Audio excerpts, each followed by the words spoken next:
Hey guys, Soraya here back again to another movie review, and today we'll be reviewing The Suicide Squad. Now, The Suicide Squad is directed by James Gunn and features Idris Elba, John Cena, Sylvester Stallone, Margot Robbie, Daniela Melchior, David Dastmalchian, Joel Kinnaman, Viola Davis, Alice Blega, Peter Capaldi, Steve Agee, and Jennifer Holland. So, the plot of the before I get to the plot, I'm just gonna say, you guys may be wondering, like, where have you been throughout these past months? Well, last month, I was supposed to review this movie last month, but I didn't have any time to at all because last month was just super busy and I was just doing a lot and I wasn't even home all that often. So, but now I finally have the time to review a movie. But I won't really be doing much reviews very often because like school's on now and I'm trying really hard to pass with school, so I'm not gonna be doing like a lot of videos lately. I'll only just do like once or twice a month or something like that. But I might review Shang-Chi this weekend. It's a maybe, but I'm definitely gonna see it, but it's a maybe that I'll review it because like because right now I'm still a little busy. But today I had time to do it though. Yeah. Yeah, let's get on to the plot of the Suicide Squad. Now the plot is that this movie takes place like 5 years after the first Suicide Squad, and this still has the same rules as the first Suicide Squad. Like they put you out of jail for a little bit so you can like do your job, like do this mission, and if you accomplish this mission, then you'll get 10 years off your life sentence, just like in the first one. So yeah, and then Amanda Waller, she has this new mission, this mission called Project Starfish or something like that. Like this big ass starfish is gonna, like, they're making a big ass starfish, I think somewhere in Europe or something like that. Like it's not in the USA at all. I think it's like, yeah, it's somewhere in Europe, I think. Or is it's Russia, I think. Yeah, it's somewhere in Russia, and like she hires all these bad guys, all these criminals who've been in prison to like try to stop this whole project from happening. Cause like this whole starfish thing was a mistake, and like she wants them to stop it for good. So yeah, and then okay, I'm gonna try to avoid.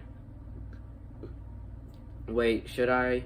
Wait, actually, I changed my mind. This will be, excuse me. This will be a totally spoiler review. Like, this review will contain a lot of spoilers. So if you have not seen this movie, please leave this review, okay? Because, like, I'm gonna get into some very deep spoilers, but I'm pretty sure a lot of you have seen this movie already on HBO Max or in the theaters. Yeah, but just leave this review because there's no way for me to talk to you guys about this movie without spoilers. And you guys may know that I suck at not spoiling stuff. So yeah, that's basically the whole plot. It's just these criminals just band together to try to like stop the starfish. Now, do I like the Suicide Squad? Yes, I love the Suicide Squad. This movie was 10 times better than the first one. Like, it's not even a competition. This movie is like even better than the first one. It's not even a competition, and it's far better than Birds of Prey. Like, it's not a competition between those two movies. Like, this is the real deal right here. I just love how this year is remaking the old DC movies that were supposed to be really good, but they just flopped. But this year they were making them and making them really good. They did that with Suicide Squad, and then they did that with Justice League earlier this year. So yeah, I love how DC is now fixing their mistakes. So, but James Gunn directed the shit out of this movie, because this movie is, like, so bloody. Like, this movie, like, right from the start, it's just super, super bloody, because in the beginning, there's this whole blood fest on a beach. Yeah, and then, like, just everywhere, there's just blood everywhere, blood and guts, like, everywhere. Like, not 1 minute where there's no bloody scene, or, like, something that doesn't involve an R rating.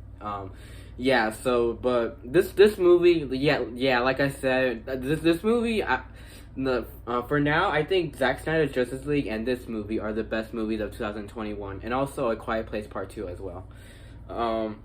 But like this is kind of like last year, because like this year we're not getting much movies. It was kind of like last year, but this is a lot more movies than last year, honestly. But I really hope we get a lot of movies this year. Like they won't delay any movies this year, and I'm so glad they didn't delay this movie. Like this did not deserve to be delayed at all. Yeah, but I didn't see this movie on HBO Max. I saw it in theaters with my dad, and I had such a blast watching it in theaters. And I'm so glad I didn't watch it on HBO Max. Like it was just a huge blast, and I remember everyone was just laughing their asses off throughout the whole movie. And yeah, this movie is super funny too. Like this movie is a lot of a comedy, and it's just hilarious. And I caught myself cracking up throughout the whole movie. So yeah, let me think. So let's get on to the characters now. First, let's start off with Bloodsport, played by Idris Elba. Now, Bloodsport, he was really awesome in this movie. He was like, he wasn't my favorite character. There's one character that was my favorite that I'll talk about later on. But Bloodsport was really awesome. I really liked his mask a lot, and I really liked his skills. He did, like, he would always shoot people. He reminded me a little bit like Deadshot, but he was 10 times cooler than Deadshot was. So yeah, just Bloodsport, and then I really like his backstory too. How he has a daughter that's always in trouble, and even Amanda Waller wants to put her in prison, like not juvie but actual prison. She's like, well, you don't know the shit I can do. Yeah, and Amanda Wheeler's a lot more crazier in this movie than in the first one, but I'll talk about her later on. But I really love Bloodsport. How he does not, like, his daughter is like always in trouble. She's always stealing. Like she's a criminal herself, and so that really like breaks his heart, actually. That really like angers him a lot too. And then there's even this one part where they're cussing at each other while she's visiting him in prison. So yeah, and then he's just trying to like accomplish all this stuff for his daughter. And then his whole, like, I really liked his whole relationship with the whole, like, all the other people, all the other Suicide Squad members. But yeah, and then he just had a lot of cool moments, like a lot of bloody moments too. Like there's this cool part where there's this guy in a bathtub, and then there's a fan right there, and he shoots the fan off, and then the fan like drops on the guy in the bath, and then it chops his balls off and electrocutes him at the same time. And this movie had a lot of creative deaths too. Like the deaths in this movie were super creative. Like these were deaths I never thought I would see in a movie, actually. Like these were deaths I never could have thought of, actually. Like they're just super creative, and I love it so much. Like, and this whole movie, just in general, is just super creative too. And it's really colorful too. Like this movie is actually really colorful. Like with their suits, the sets, everything is so colorful. Like, okay, I'll talk a little bit about the colors later on when I'm talking about, especially Harley Quinn. Like a lot of the colors come from Harley Quinn. But yeah, this movie's like a million times more colorful than the first Suicide Squad, which that movie was just super dark and super ugly to look at. But this is beautiful to look at. Yeah. But okay, that's Bloodsport. So yeah, he was an awesome character. And then I really like Peacemaker too, played by John Cena. He was really funny too. Like he was a really funny character. And then I really like that scene in the beginning where like they wake up in the middle of the night and he's wearing just tidy whities. And yeah, he just had a lot of funny moments. And I like that. I really love that scene where they're killing all the people on the beach that they thought were the bad guys, but it turns out they were the good guys. But they accidentally killed all of them, and once they knew that they were the good guys, they were like very silent. They were like, "Oh shit!"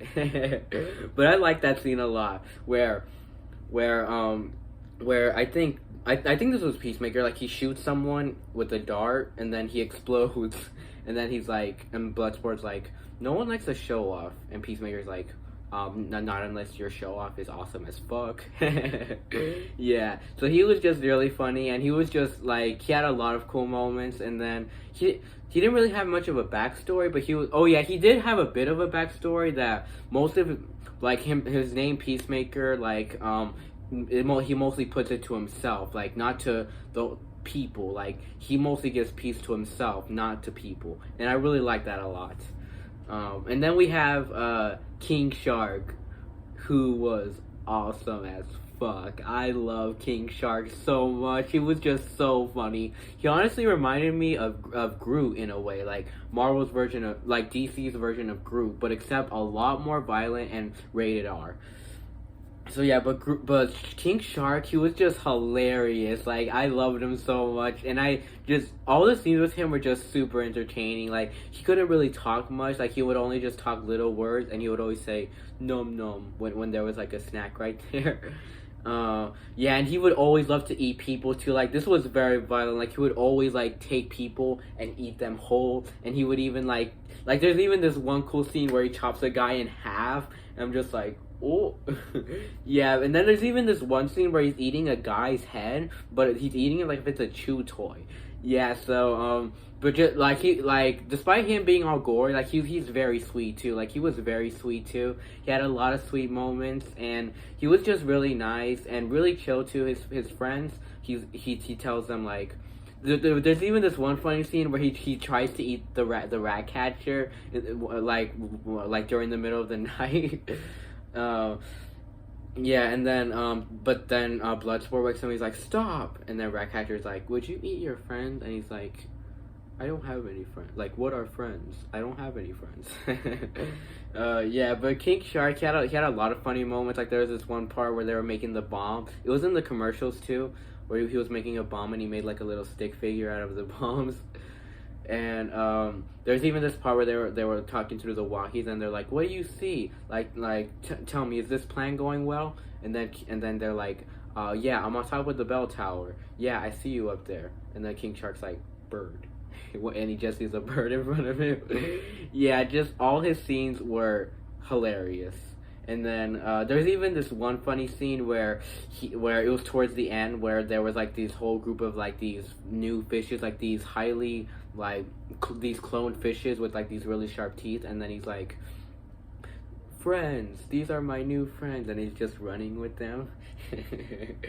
uh, Let me think. And then King Shark was really indestructible too, because there was a lot of scenes in here where he like I thought he was gonna die. Like there's even a scene where he falls off a building, but he still manages to survive. So yeah, I really like how powerful he was too. Anything else I should say? Okay, so now we get on to Harley Quinn. Harley Quinn was really cool in this movie. I would literally say this is the coolest Harley Quinn we've ever had. And I would even say she was cooler in this movie than in Birds of Prey. And I would say Margot Robbie even portrayed her better in this movie than in Birds of Prey. So yeah, but just this Harley Quinn was just really cool. I really loved her costume too, and then I really loved that scene. This scene was fucking awesome, where she was like killing all these people with the stick that Javelin gave her. Like she's just slicing and dicing everyone with the stick, stabbing them, slicing them, like just literally like. And then she's like, while she's doing that, like a bunch of flowers are coming out. And there's even cartoon figures there. That scene was awesome. Yeah, and definitely the best scene of Harley Quinn. And they should have had a scene like that in Birds of Prey, which they kind of did with the prison scene, but it wasn't that violent. But this was just super violent, like very, very gory. So yeah, but Birds of Prey should have had a lot more scenes like this, especially since that movie was rated R. But this movie's rated R as fuck, though. Let me think. Anything else I should say? Oh yeah, and most of the like that scene too was really colorful too. And I mean, there's one flaw I have with Harley Quinn in this movie, and there's this whole like sequence, like this whole montage where she falls in love with this guy, like this king or something like that, this Russian prince, and then he's like really charming, and she falls in love with him, and then they're making out, and they're even fucking too, and it just goes on and on, but yeah, but just that whole scene was my only flaw, because I don't really see what the point of that scene was, because then by like right away she ends up killing that guy. So yeah, what was I gonna say? So yeah, just that whole scene made no sense to me, and they could have they should have just cut that out. But other than that, every other scene with her was really cool too. Like towards the ending of the movie, she had a lot of cool scenes too. Let me think. And then I really like the beginning too, where Javelin gives her the stick, and he's like, I forgot what he said, but then she slaps him, and she's like, "Wake up," because he died. Oh yeah, and that whole scene in the beginning, in the beach, was just hilarious. Like that whole scene, like was I would say funnier than the Deadpool 2 scene where all the X Force dies, which that scene was really funny too. But this scene was even more funnier. Like so much like there was just so much blood everywhere. But James Gunn actually managed to like make like a massacre and like this whole like bloody bloodfest funny, and I thought he did an amazing job with that, because like literally like Black Archer, whatever, Blackguard, that was his name. Like he got shot in the face. Like he's like as soon as they get to the beach, like this whole like all these cops are there, like all these military people are there, and then he's like, and then Blackguard's like, we surrender, please don't shoot, and then they shoot him in the face. And then even Weasel was really funny too, because like Weasel, like he like they like they're all falling from the helicopter, and then Weasel falls, and then he can't even swim. Yeah, like they fall to the ocean, and then he's like, ah, ah, ah, ah. Yeah, and then he ends up drowning at that scene, and he was the first to die. And then even the arm guy, I forgot his name, but like the guy who can take his arms off and make them fly, like they end up they shoot his arm, and then he's just like he's like rolling all over the floor. And then even the alien girl gets exploded in the helicopter, and she's burning so much. Anything else? And then even Captain Boomerang gets killed too. And then who else dies in that scene? And then I forgot his name, but the dude with the ball, I forgot his name. He was played by Michael Rooker. Like he chickens out, like he pussies out because he's too scared, like how much all these people are dying. So he pussies out and he tries to like swim away in the ocean, but then they explode his head. And then Harley Quinn was the only survivor right there. Oh yeah, and then I did like her whole side. I did like the wait, never mind. I didn't like that side story. I mean, I liked the side story before the Russian came along, before the Russian king came along, like how she escaped the ocean and all of that. And then yeah. Let me think. Anything else I should say? Okay, now we get on to the rat catcher. Which the rat catcher, I thought she was a really cool character too. I thought she was really funny. She was very sweet and very funny. Let me think. Let me think. Anything else I just say? And then like Ratcatcher, like she has this little rat friend that talks to her, and she can understand what it says. And then like she has like this huge bond with the rat, which I found that whole bond to be really cute. And then this was really funny too. Bloodsport like had a phobia of rats. Whenever he would see that rat or Ratcatcher summoning rats, like he'd be super freaked out. Yeah, and then like Ratcatcher and Bloodsport like Bloodsport is kind of annoyed by Ratcatcher. Let me think. Is there anything else I just say? And then I really liked Ratcatcher's backstory too. How she lived with her dad, but they were like kind of homeless. Like they didn't really have much money. They were very poor. But then her dad taught her how to control rats, and the rats would always keep them warm in the middle of the night when it was really cold.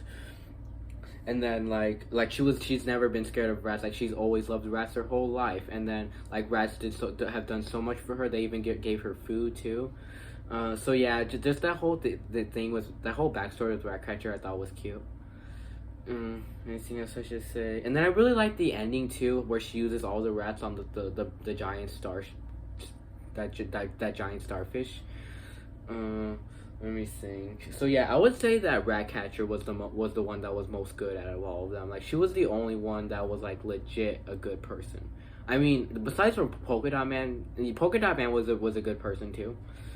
But yeah, I think they were the only two like legit good people that went to prison. Let me think. Anything else I should say about Ratcatcher? Let me see. So yeah, Ratcatcher was really cool. And then we get on to Polka Dot Man, which Polka Dot Man, he was actually my favorite out of all of them. Polka Dot Man I just thought was really funny, and then I really love his backstory too, how his mom raised him very bad, and she was very tough on him to become a superhero. And then like every time he kills these people, he always pretends that it's his mom. And then he's even like he says that his mom is everywhere, because like when he's killing people, like he's just looking at his mom's like face and his mom inside their costumes and all of that. And then there's even a funny scene at the end too, where they're fighting the giant starfish, and then Bloodsport's like, Polka Dot Man, that thing up there is your mom. And then he thinks of it being his mom destroying things. Yeah, so that whole thing was really funny. And then I just thought he was, and I could relate a lot. I mean, I love my mom, but with Polka Dot's mood and all of that, I could really relate to him a lot. And if I was in that situation, I would have the like Polka Dot Man's same mood too. So yeah, and then I really like how he always has this disease too, where all these big, huge ass colorful bumps grow all over him, and then he has to clean it up with his like gun, I think, with his polka dot gun thing.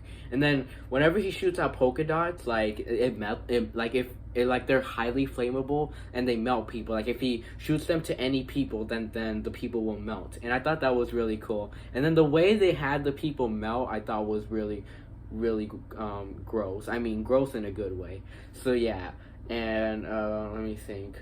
And then I really like that scene in the club too. Like there's a scene where they're all in the club, and then like Polka Dot Man, like he's experiencing a club for the first time, and then he's having so much fun. He's drinking a lot, and he's even dancing with all these girls. Like he has all these girls next to him, and then but he's thinking that they're his mom.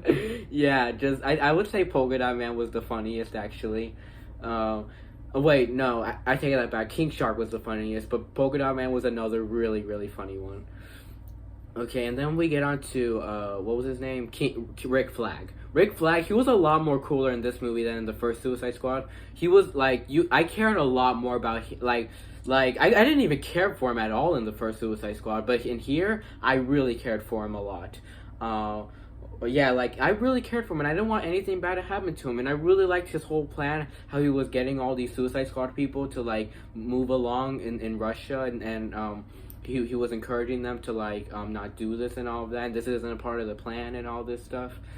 And then he starts to care about the Suicide Squad too, not as like his team members, but as his friends, his family. And then I thought that whole message to this movie, like the whole family message, like I really felt the whole family bond a lot in this movie, way more than I did with the first Suicide Squad. Because the first Suicide Squad tries to like make you believe that this is a family, but I just can never believe that. But with this, I really feel the family connection a lot. So yeah, they did a really good job with giving you a family, like giving you like a group of like evil people that are a family. So yeah, and then what was I gonna say? So yeah, Rick Flagg, yeah, he was cool in this movie. And then Amanda Waller, she was a lot more crazier in this movie than the first one, actually, because if you mess up once, she'll explode your head. And she's really, like, strict, too. And that she feels like she can do whatever she wants to. Because, like I said before, that she would, like, literally put Bloodsport's daughter into like, a real prison. But, like, she's like, you don't know what the stuff I can do. Like, I can do so much more than you guys think. And then even towards the end too, like she almost explodes all their heads, but then they end up knocking her out. Let me think. But yeah, I thought she was a good character too. And then we get on to Soraya, who was like the leader of the good guys that they killed in the beginning, and she's always with them throughout the whole movie. But I thought she was really cool too. I mean, yeah, I mean, not any background at all, but she was still a really cool character. Who else is there? And then there's the Thinker. The Thinker, he was cool too. How like he was helping with Project Starfish, but then he ends up joining the Suicide Squad, but he's forced to because like the Suicide Squad like takes him in so he can help them talk, so he can make him talk, and so he can tell him where Project Starfish is, because the Thinker himself doesn't really like Project Starfish either, so he's helping them like find it. And then he's really smart too. Like the Thinker's really smart too, and then like he doesn't like these Russian people at all either. So yeah, but yeah, I thought the Thinker was really cool too. Let me think. Anything else I should say? So yeah, I think that's all the characters in this movie. So yeah, all the characters in this movie were really cool. And then the end battle with the whole starfish thing I thought was really cool too. So yeah, to rate this movie, I'll rate this movie an A+. Definitely, yeah. Bye, and see you all in the next review.